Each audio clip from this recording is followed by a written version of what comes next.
Hello friends, welcome to my channel study with Shilpi. तो आज हम पढ़ने वाले हैं क्लास 8 का चैप्टर 9 जिसका नाम है रिप्रोडक्शन इन एनिमल्स। इसके नाम से आपको पता चल गया होगा कि रिप्रोडक्शन इस चैप्टर में हम पढ़ने वाले हैं कि रिप्रोडक्शन के बारे में, कि वो एनिमल्स में कैसे होता है।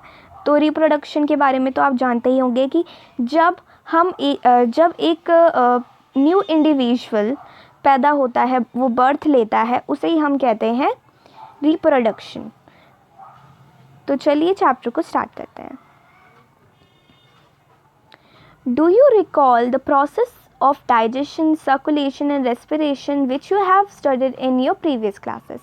क्या आप डाइजेशन, सर्कुलेशन और रेस्पिरेशन के प्रोसेस को फिर से एक बार रिकॉल कर सकते हैं जो कि आपने प्रीवियस क्लास में पढ़ा था? तो डाइजेशन क्या होता है? जब हम किसी फूड को डाइजेस्ट करते हैं, उसे चबाते हैं, फर्स्टली हम उसे अपने मुंह में च्यू करते हैं, चबाते हैं, देन उसके बाद हमारे फूड पाइप से जाता है, स्टमक में जाता है, स्मॉल इंटेस्टाइन में जाता है, फिर उसके बाद लार्ज इंटेस्टाइन से होते हुए वो एक्सक्रीटा बन के निकल जाता है। सर्कुलेशन में क्या होता है? सर्कुलेशन में होता है हमारा जो हार्ट होता है वो हमारे पूरे बॉडी के ब्लड को क्या करता है, पंप करके, हार्ट बीट के थ्रू पंप करके हमारे पूरी बॉडी में सर्कुलेट करवाता है। Now this is respiration. अब रेस्पिरेशन का प्रोसेस क्या होता है? जब हम इनहेल करते हैं, मीन्स सांस को अंदर लेते हैं, तो हमारे वो लंग्स में जाती है, लंग्स में जाने के बाद हम उसे एक्सहेल करते हैं, मीन्स बाहर निकालते हैं सांस को, तो उसे ही हम रेस्पिरेशन कहते हैं, सांस लेना। अब हम आगे बढ़ते हैं। आगे क्या है? These processes are essential for the survival of every individual.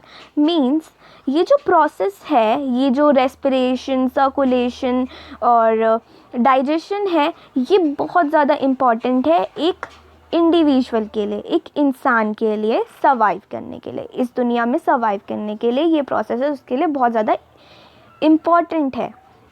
You have also learned about the process of reproduction in plants. आपने ये भी पढ़ा है कि कैसे रिप्रोडक्शन होता है प्लांट्स में। आपने देखा होगा प्रीवियस क्लास में, आपने देखा होगा कि जो प्लांट्स है कैसे रिप्रोडक्शन करते हैं, कैसे करते हैं। जो स्टामेन जो होता है उसका मेल रिप्रोडक्टिव पार्ट होता है, और पिस्टल जो होता है उसका फीमेल रिप्रोडक्टिव पार्ट होता है। पिस्टल क्या होता है? फीमेल रिप्रोडक्टिव पार्ट होता है। तो क्या होता है? स्टामेन जो होता है अपना मेल गैमेट्स पिस्टल पे भेजता है, और वो दोनों फ्यूज़ होके क्या बन जाते हैं, जाइगोट बन जाते हैं, और फिर धीरे धीरे एक प्लांट बनता है। ठीक है। अब now reproduction is essential for the continuation of species. Means जैसे हम एग्जाम्पल लेते हैं एनिमल्स का। अब एनिमल्स है, तो एनिमल्स अगर रिप्रोडक्शन नहीं करेंगे, अगर वो न्यू इंडिविजुअल्स नहीं बनाएंगे, तो क्या होगा?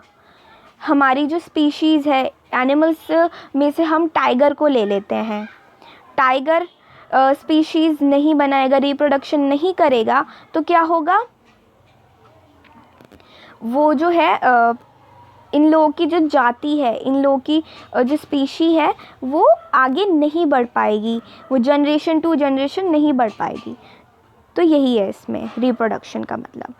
Imagine what would happen if organism had not reproduced. Imagine करो कि अगर ऑर्गेनिज्म रिप्रोड्यूस नहीं करेंगे तो क्या होगा? You will realize that reproduction is very important as it ensures the continuation of similar kinds of individual generation after generation. तो आप रियलाइज़ करोगे, जब आप देखोगे, अगर आप इमेजिन करो कि अगर ऑर्गेनिज्म रिप्रोड्यूस ही नहीं करेंगे तो फिर ऑर्गेनिज्म तो आएंगे ही नहीं, न्यू इंडिविजुअल्स आएंगे ही नहीं, तो क्या होगा? न्यू इंडिविजुअल्स नहीं आएंगे तो जैसे टाइगर है, टाइगर नहीं करेगा, न्यू इंडिविजुअल रिप्रोडक्शन नहीं करेगा तो न्यू इंडिविजुअल नहीं आएगा, न्यू इंडिविजुअल नहीं आएगा तो फिर क्या होगा? इनकी जो स्पीशी है वो आगे नहीं बढ़ पाएगी, जनरेशन टू जनरेशन नहीं बढ़ पाएगी। तो यही है, इसलिए हमारा रिप्रोडक्शन का प्रोसेस होता है। ठीक है, अब हम ये वाला पार्ट पढ़ते हैं. You have already learn in your previous class about reproduction in plants. In this chapter we shall learn how reproduction takes place in animals. तो अब हमने पहली वाली क्लास में ऑलरेडी पढ़ रखा है कि प्लांट्स रिप्रोडक्शन कैसे करते हैं. अब हम इस चैप्टर में पढ़ेंगे कि एनिमल्स कैसे रिप्रोडक्शन करते हैं. तो चलिए देखते हैं. ठीक है, तो यहाँ पर हमारा जो फर्स्ट पार्ट है modes of reproduction. Modes of reproduction क्या कौन कौन से होते हैं? Sexual reproduction and asexual reproduction. ठीक है, यहाँ पर भी इन्होंने दे रखा है, देखो. Have you seen the young ones of different animals? Try to name some of the young ones by completing table 9.1 as shown in example at serial number 1 and 5. तो क्या आपने कभी किसी एनिमल के यंग वन को देखा है? Different animals के. तो यहाँ पर हमें एक टेबल दिया गया है जिसमें इनके यंग वंस इन एनिमल्स को दे रखा है, इनके नाम दे रखे हैं और हमें इनके यंग वंस के नाम लिखने हैं. ठीक है, तो चलिए इनके नाम लिखते हैं. ह्यूमन का इन्होंने दे रखा है बेबी. कैट का हो जाएगा किटन. देन डॉग का हो जाएगा पपी. देन बटरफ्लाई का हो जाएगा कैटरपिलर. ओके, हेन का हो जाएगा चिक. काव का हो जाएगा काल्फ. फ्रॉग का हो जाएगा टैडपोल. ओके, नाउ यहाँ पे आ जाते हैं. You must have also seen the young ones of various animals being born. आपने देखा होगा बहुत सारे एनिमल्स को, जो कि बहुत सारे एनिमल्स के यंग वंस को देखा होगा उनको बॉर्न होते हुए. Can you tell how chicks and caterpillars are born?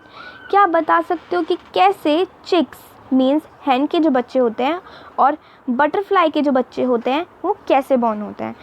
How are kittens and puppies born? कैसे किटन और पपी जो होते हैं वो बॉर्न होते हैं?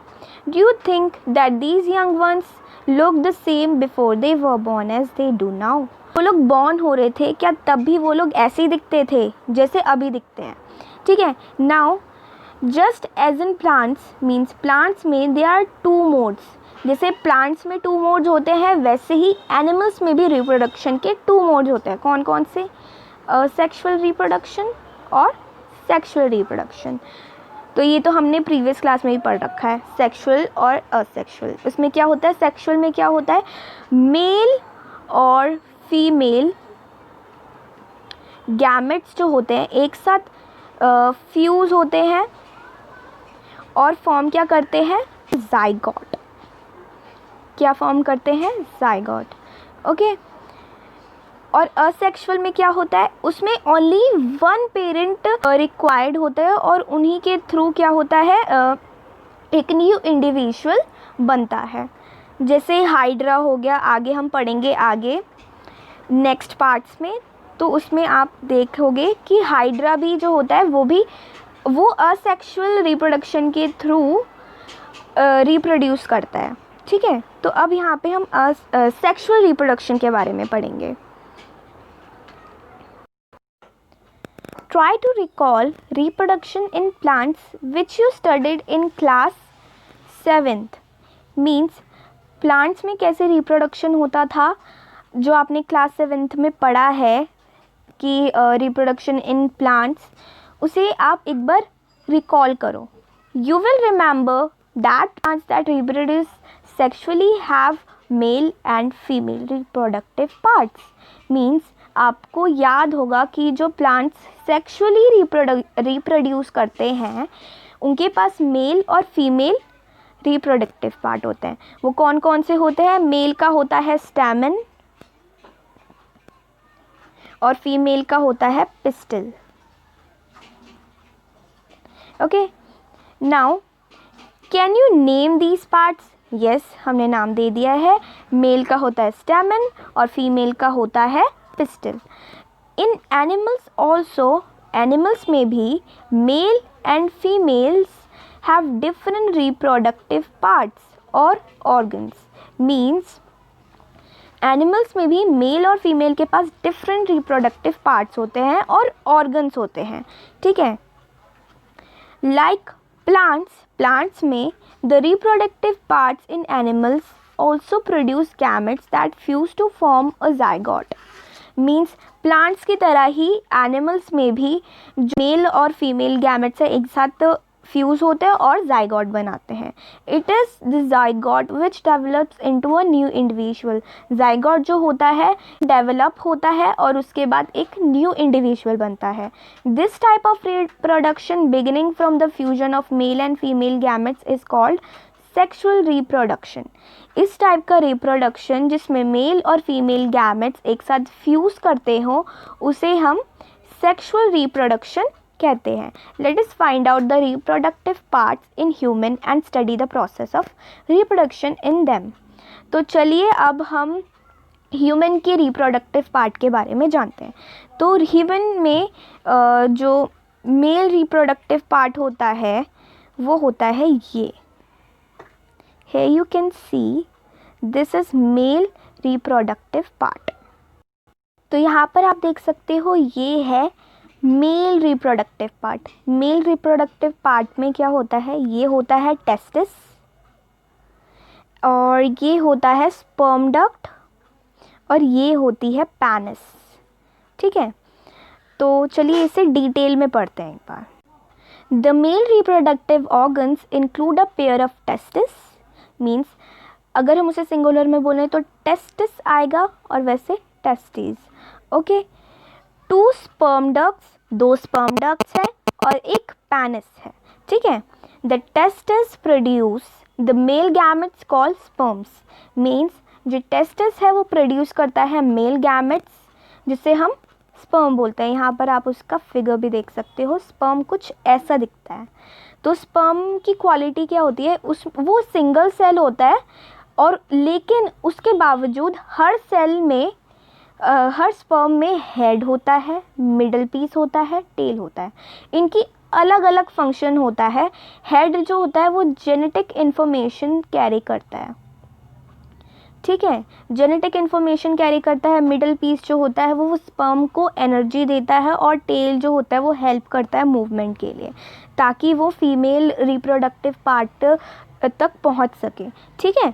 अब यहाँ पे जो है millions of sperms are produce by the testis. Means testis में मिलियंस ऑफ स्पर्म्स प्रोड्यूस होते हैं. ठीक है. Which shows look at figure 9.2 which shows the picture of a sperm. यहाँ पर मैंने आपको दिखा दिया ये स्पर्म है हमारा. Now the sperm are very small in size. जो स्पर्म है बहुत छोटे होते हैं साइज में. Each has a head. हर स्पर्म में एक हेड होता है, एक मिडल पीस होता है, एक टेल होती है. ठीक है. Does it appears to be a single cell. क्या ये आपको सिंगल सेल लग रहा है? Indeed each sperm is a single cell with all the usual cell components. Means सच में रियल में जो स्पर्म है हर स्पर्म सिंगल सेल होता है और उसके पास हर जो सेल के कंपोनेंट्स होते हैं वो सब होते हैं. सेल के कंपोनेंट कौन कौन से होते हैं? सेल मेम्ब्रेन, न्यूक्लियस और साइटोप्लाज्मा, ये सारे उसमें होते हैं सेल के कंपोनेंट्स है. अब हम चलते हैं फीमेल रिप्रोडक्टिव ऑर्गन्स में. The female reproductive organs are pair of ovaries, oviduct and the uterus. जो फीमेल रिप्रोडक्टिव ऑर्गन्स है वो 2 पेयर ऑफ ओवरीज का होता है, ओविडक्ट का होता है. 2 ओविडक्ट्स होती है, फैलोपियन ट्यूब्स जिसे हम फैलोपियन ट्यूब्स भी बोलते हैं, और एक यूटेरस. यहाँ पर आप देख सकते हो ये एक फीमेल रिप्रोडक्टिव ऑर्गन है. यहाँ पर ओवरी है, ये ओविडक्ट है and this is uterus. Ovary produces female gametes called ओवा एग्स. जो है यहाँ पर आपने ओवरी देखा होगा, ये ओवरी है. यहाँ पर क्या होता है? ओवा. ओवा नाम के जो फीमेल गैमेट्स हैं वो प्रोड्यूस होते हैं, जिन्हें हम एग्स भी बोलते हैं, ठीक है। इन human being a single matured egg is released into the oviduct by one of the ovaries every month. Means human being में एक सिंगल मेच्योर्ड एग जब बन जाता है तो वो ओविडक्ट से रिलीज होता है हर मंथ, ठीक है। Uterus is the part where development of the baby take place. Uterus में जो डेवलपमेंट है बेबी की वो होती है। Like the sperm and egg is also a single cell. Means sperm की तरह ही जो ओवा है, जो एग है, वो भी सिंगल सेल है। ओके, तो यहाँ पर हम अपना चैप्टर कंप्लीट करते हैं एंड इसका ये फर्स्ट पार्ट है। सेकंड पार्ट में मैं आपको फर्टिलाइजेशन के बारे में बताऊंगी कि फर्टिलाइजेशन कैसे होती है। यहाँ पर मैं आपको ये दिखा देती हूँ, यहाँ तक आपको बता देती हूँ। यहाँ पर जो बूजो है, recalls that the size of eggs in animals varies. The egg may be very small as in humans, much larger as in hens. Ostrich egg is the largest. Means बूझो ने बताया कि जो एग्स का साइज़ होता है animals में वो बहुत अलग अलग होता है। जैसे कि कुछ तो बहुत छोटे होते हैं ह्यूमंस के जैसे, और कुछ बहुत थोड़े से लार्ज होते हैं हैन के तरह, और कुछ लार्जेस्ट होते हैं ऑस्ट्रिच के तरह। तो यहाँ पर आप देख सकते हो ये है ह्यूमन ओवम। तो यहाँ पर हमारा ये जो फर्स्ट पार्ट है वो कंप्लीट हो गया है। अब हम नेक्स्ट पार्ट में करेंगे फर्टिलाइजेशन, की फर्टिलाइजेशन कैसे होती है फ्रॉग्स में और वगैरह वगैरह, और भी बहुत कुछ हम पढ़ने वाले हैं। Thank you.